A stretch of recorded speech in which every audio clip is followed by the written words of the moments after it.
Assalamualaikum warahmatullahi wabarakatuh. Halo semuanya, perkenalkan aku Amanda Syarani Nasution, mahasiswi semester 3 IUP Fakultas Hukum Universitas Bengkulu.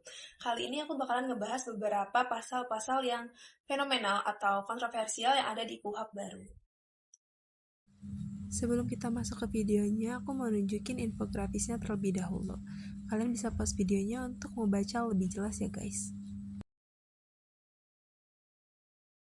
Belakangan ini lagi rame banget soal KUHP baru yang katanya bisa bikin warga makin rawan sama salah tangkap, jebakan, sampai ke pemblokiran data.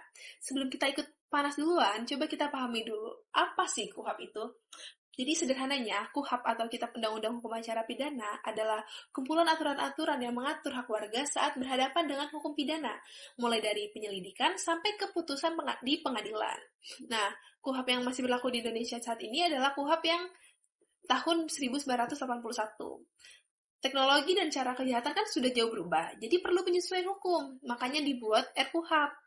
RKUHP atau rancangan KUHP itu dibuat oleh pemerintah dan DPR. Kita sebutnya sekarang KUHP baru, karena kalau kita sebut RKUHP itu masih disahkan. Sedangkan sekarang RKUHP itu sudah disahkan, jadi kita sekarang nyebutnya dengan KUHP baru. Terus kapan bakalan berlaku KUHP baru ini? Ketua DPR Puan Maharani bilang KUHP mulai berlaku pada 2 Januari 2026. Tapi koalisi bilang pemberlakuan KUHP baru akan menemui beberapa hambatan atau tantangan, karena nggak ada masa transisi. Ketua YLBHI bilang bahwa kalau nggak ada sosialisasi dan dukungan infrastruktur, penerapannya itu berpotensi kacau. Jadi, Ketua YLBHI ini mendesak pemerintah dan DPR untuk mengundurkan jadwal pemberlakuan KUHP ini. Jadi, pemberlakuan KUHP ini diundur sampai batas waktu yang belum ditentukan.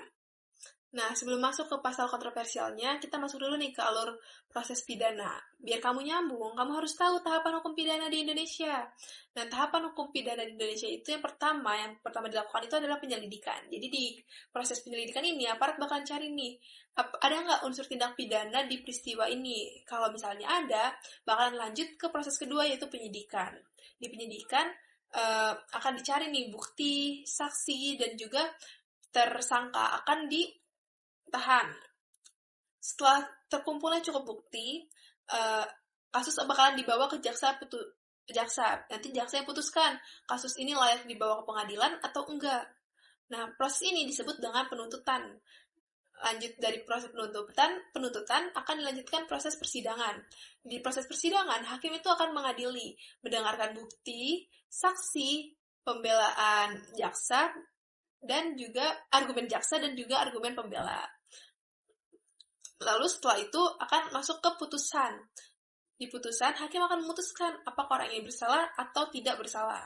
Nah, pasal-pasal yang akan kita bahas ini banyak yang menyentuh tahap awal, kayak penyelidikan atau penyidikan.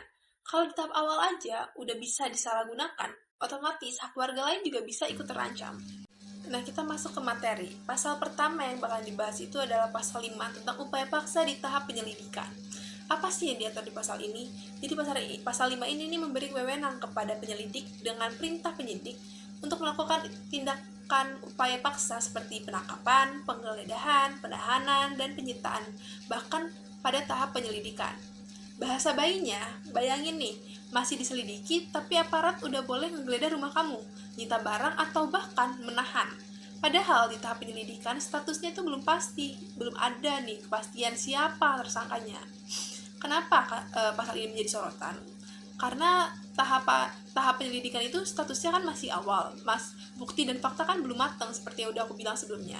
Terus pasal ini juga memberi kewenangan upaya paksa di tahap ini memperbesar potensi salah tangkap, pelanggaran privasi, dan penyalahgunaan kekuasaan. Kritik masyarakat juga bilang harusnya kontrol yudisial itu lebih kuat sebelum upaya paksa dilakukan. Contoh singkat, kamu dapat laporan anonim bahwa rumah tetangga kamu tuh nyimpen barang ilegal. Di KUHP baru, penyelidikan bisa bertindak paksa lebih cepat. Resiko salah sasarannya juga bakalan lebih besar. What's the pattern? Nope, that's not it. Ada apa?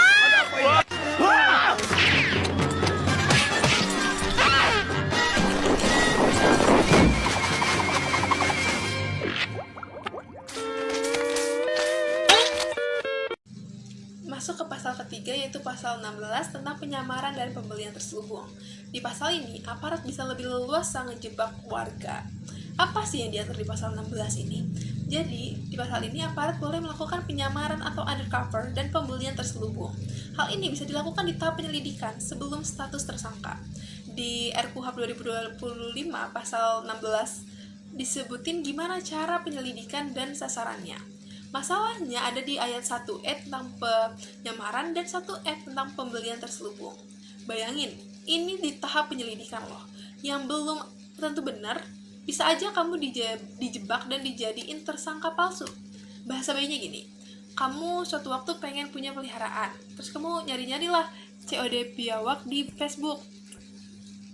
Terus kamu ketemu, kamu COD-an, terus kamu terima tuh barangnya. Plot twistnya, pas dibuka ternyata isinya itu either narkoba atau zat-zat berbahaya lainnya. Tiba-tiba kamu udah ditangkap aja gitu.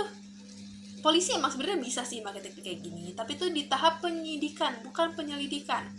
Terus sebelumnya teknik ini dipakai di kasus narkoba, tapi di RKUHP 2025 nggak diatur tuh batasan tindak pidananya. Resiko dari pasal ini jelas yang paling utama ditakutin itu adalah penjebakan hukum. Masuk ke pasal ketiga, yaitu pasal 90 tentang penangkapan. Kalau dulu penangkapan itu maksimal 1 kali 24 jam, dan wajib jelas status hukumnya. Kalau sekarang, bisa diperpanjang berulang tanpa batas waktu yang jelas. Bahasa bayinya gini, kamu ditangkap atas dasar kasus pencurian. Setelah ditangkap 1 hari di kantor polisi, mereka ternyata nggak nemuin nih bukti kalau misalnya kamu ngelakuin pencurian. Harusnya kamu dibebasin kan? Tapi karena RKUHP 2025, masa penangkapan kamu bisa diperpanjang. Masalahnya, dari Juli 2022 sampai Juni 2023, itu terdapat 20 kasus salah tangkap yang dilakukan para polisi.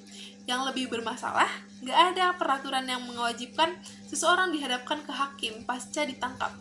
For your information, menurut International Covenant on Civil and Political Rights or ICCPR yang udah diratifikasi Indonesia, orang yang ditangkap perlu dicek kondisi fisiknya, penangkapannya itu sah atau enggak, serta dilihat kebutuhan penahanannya di hadapan hakim. Masalah yang dikhawatirkan itu adalah rentan salah tangkap, terus juga nggak ada kejelasan kapan dibawa ke hukum.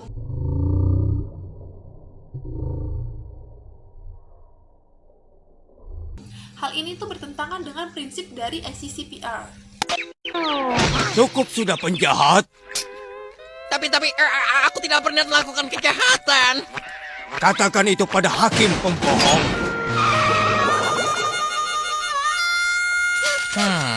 Tinggal 260 hari dan 9 tahun lagi untuk kutukar masa ini dengan masa liburanku di atas kapal pesiar. Tadi aku sempat pasal keempat, yaitu pasal 112 tentang akses digital dan penyadapan.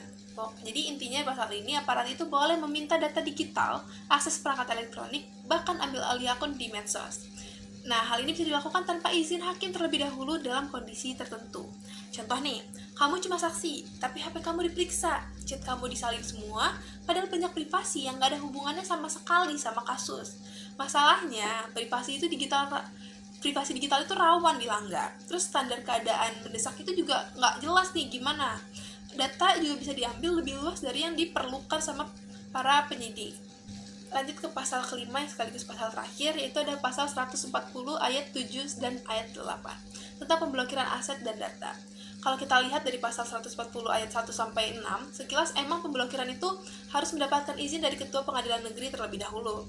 Tapi dalam pasal 140 ayat 7 dan ayat 8, RUU KUHP versi 18 November diatur keadaan mendesak di mana pemblokiran dapat dilaksanakan tanpa izin Ketua Pengadilan Negeri. Jadi jelas dalam RUU KUHP, pemblokiran bisa dilakukan tanpa perlu izin terlebih dahulu dalam keadaan tertentu. Mungkin maksudnya ada pengatur tersendiri mengenai pemblokir atas rekening atau data digital? Enggak. Kita lihat dari definisi pemblokiran dalam pasal 1 angka 37. Pemblokiran yang diomongin udah jelas, pemblokiran di pasal 140. Nggak ada pengaturan khusus terhadap dua hal tadi.